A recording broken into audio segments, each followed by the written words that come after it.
அவன் எனக்கு அன்பானவர்களே, தேவன் உங்களை ரொம்ப நேசிக்கிறார்.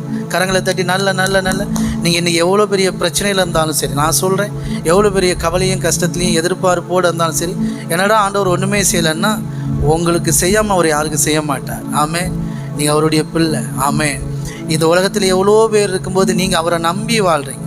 நீங்கள் யாராக இருந்தாலும் சரி, ஒரு பொட்டாவது ஆண்டவரே ஏசப்பா என்னை காப்பாற்றுவார், ஏசப்பா எனக்கு நன்மை செய்வார், ஏசப்பா என் கடனை அடைப்பார், ஏசப்பா எனக்கு குழந்தை வைக்கத்தை கொடுப்பார், ஏசப்பா எனக்கு வேலை தருவார், ஏசப்பா என் கணவனார் வச்சுப்பார் அப்படின்னு நம்பிட்டு இருக்கிறீங்க பாருங்கள். உங்களை எப்படி அவர் ஏமாற்றிடுவார்? உங்களை எப்படி அவர் ஏமாற்றிடுவார்? சொல்லுங்களேன், நீங்கள் சொல்லுங்கள், எப்படி ஏமாற்றிடுவார்? அப்படிலாம் ஏமாற்றிட மாட்டாங்க. சரிங்களா? தைரியமாக இருங்க. God bless you. பாருங்கள், இப்போ உங்கள் ரேஷன் கடையில் யாருக்கோ கர்த்தர் பேசுகிறார். உங்கள் ரேஷன் கடையில் ஒரு மாதம் உங்களுக்கு பாமாயில் தராமல் ஏமாற்றலாம். சரிங்களா? கோதுமை தராமல் ஏமாற்றலாம். சரிங்களா? பச்சரிசி இல்லைன்னு ஏமாற்றலாம். அடுத்த மாதமும் உங்களை பார்த்து அதையே சொல்ல முடியுமா?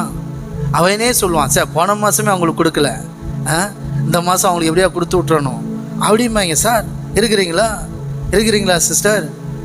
மனுஷனுக்கே உங்களை ஏமாற்றதுக்கு முடியல. அப்படி பண்ணக்கூட பாவம் அப்படின்றாங்க. ஐயோ பாவம் அப்படின்றாங்க. கர்த்தர் உங்களை எவ்வளோ எங்கே வச்சுருக்கிறாரு, அப்படி விட்டுருவாரு, உங்களை ஏமாற்ற மாட்டார்.